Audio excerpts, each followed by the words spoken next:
Bonjour à tous, bienvenue sur Enzo TV, je suis Enzo Foucra. Aujourd'hui nous nous retrouvons en salle à Escalform pour une petite vidéo qui n'était pas prévue à la base, pour une vidéo démonstration technique.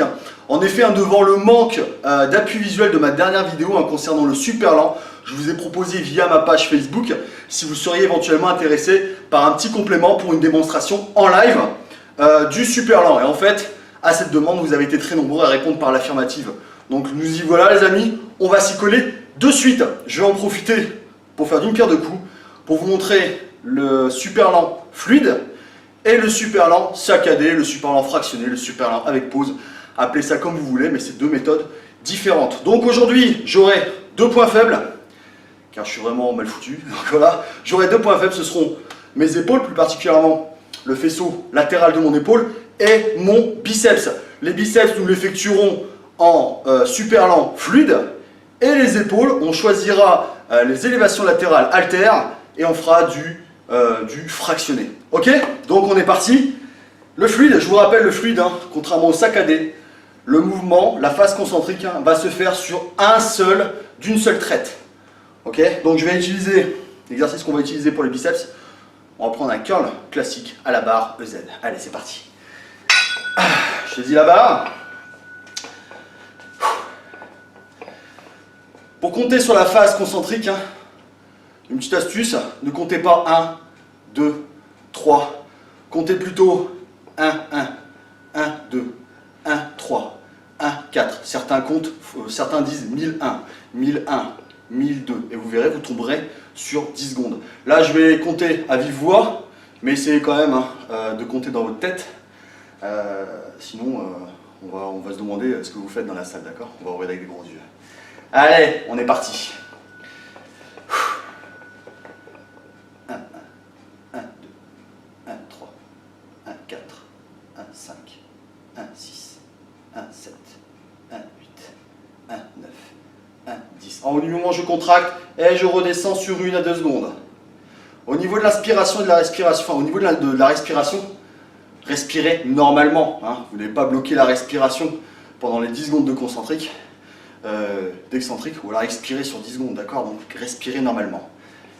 1, 1, 1, 2, 1, 3, 1, 4, 1, 5, 1, 6, 1, 7, 1, 8, 1, 9, 1, 10. Je contracte. 1 à 2 secondes. Je reprends un peu mon souffle et on est reparti. 1, 1, 1, 2, 1, 3, 1, 4, 1, 5, 1, 6, 1, 7, 1, 8, 1, 9, 1, 10. Et on y va. 1, 1, 1, 2, 1, 3, 1, 4, 1, 5, 1, 6, 1, 7, 1, 8, 1, 9, 1, 10. Vous voyez, j'étais un poil rapide sur celle-ci. Elle a encore 2 reps. 1, 1, 1, 2, 1, 3, 1, 4, 1, 5, 1, 6, 1, 7, 1, 8, 1, 9, 1, 10. Et une dernière. 1, 1, 1, 2, 1, 3, 1, 4, 1, 5, 1, 6, 1, 7, 1, 8, 1, 9, 1, 10. Et on redescend.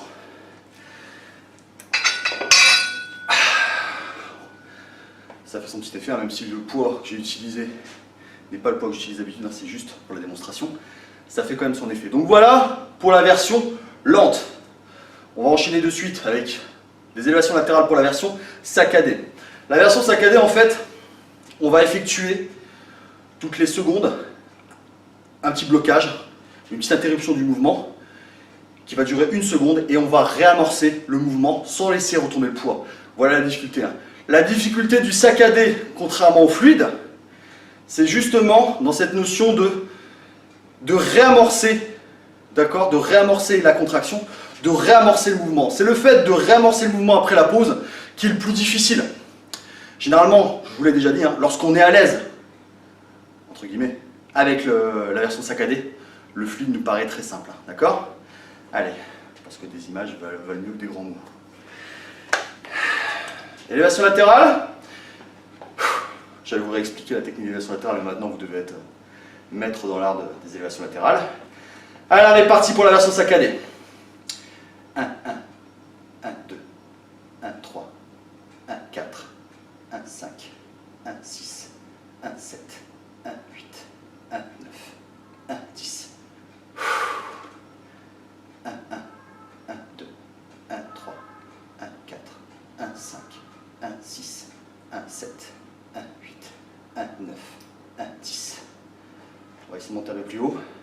1, 1, 1, 2, 1, 3, 1, 4, 1, 5, 1, 6, 1, 7, 1, 8, 1, 9, 1, 10. 1, 1, 1, 2, 1, 3, 1, 4, 1, 5, 1, 6, 1, 7, 1, 8, 1, 9, 1, 10. On la termine. 1, 1, 1, 2, 1, 3, 1, 4, 1, 5, 1, 6, 1, 7, 1, 8, 1, 9, 1, 10. 1, 1, 1, 2, 1, 3, 1, 4, 1, 5, 1, 6, 1, 7, 1, 8, 1, 9, 1, 10. Et on la termine. Allez, la dernière pour vous les gars. 1, 1, 1, 2, 1, 3, 1, 4, 1, 5, 1, 6, 1, 7, 1, 8, 1, 9, 1, 10. Donc voilà la version saccadée. Donc vous voyez, hein, grosso modo, 4, 5 blocages du mouvement sur 1 seconde et on le réamorce juste après. La difficulté du saccadé, encore une fois, c'est d'éviter que le poids redescende, que le poids ne chute. Et Dieu sait qu'arrivé à un moment, lorsque les poids sont adéquats, encore une fois, ce sont des poids de démonstration, lorsque la charge est adéquate, ça devient réellement compliqué. Donc essayez d'être avec un partenaire pour éviter ce genre de désagrément. Voilà pour les deux versions. J'espère que vous y voyez entre guillemets plus clair pour ceux qui avaient une incompréhension de la technique. Je vais répondre maintenant à une question pour finir cette petite vidéo. Bonus, on va l'appeler. On m'a posé la question, est-ce que je peux utiliser le super lent sur toute une séance? Bah oui les amis, vous pouvez utiliser le super lent pour toute une séance. Je tiens à rappeler une chose. La dernière vidéo, je vais la replacer dans son contexte.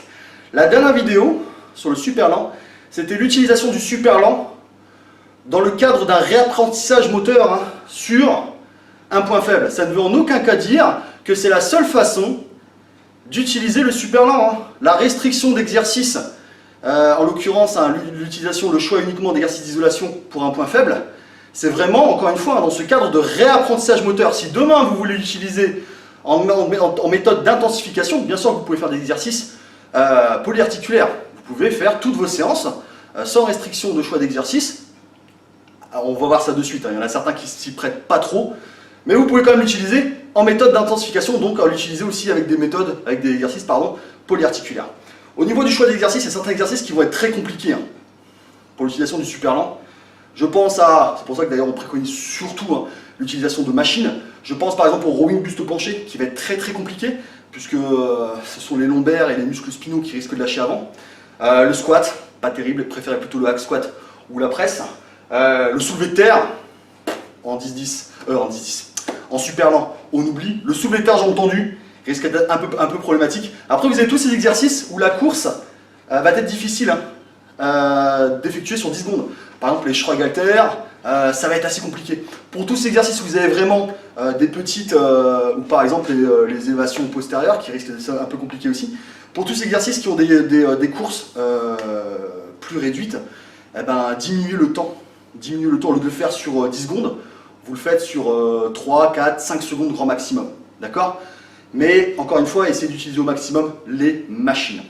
Donc voilà, donc oui, vous pouvez l'utiliser en tant que méthode d'intensification les amis. Donc voilà, bah écoutez, cette petite vidéo bonus est terminée, j'espère qu'elle vous a plu. Si c'est le cas, n'hésitez pas, abonnez-vous à la chaîne et mettez un petit j'aime, ça fera vraiment plaisir. Pour le coup, on se retrouve réellement la semaine prochaine pour une nouvelle vidéo technique. D'ici là, je vous souhaite de très bons entraînements. Vous étiez sur Renzo TV, je suis Enzo Fukra. Bye bye les amis, ciao, salut.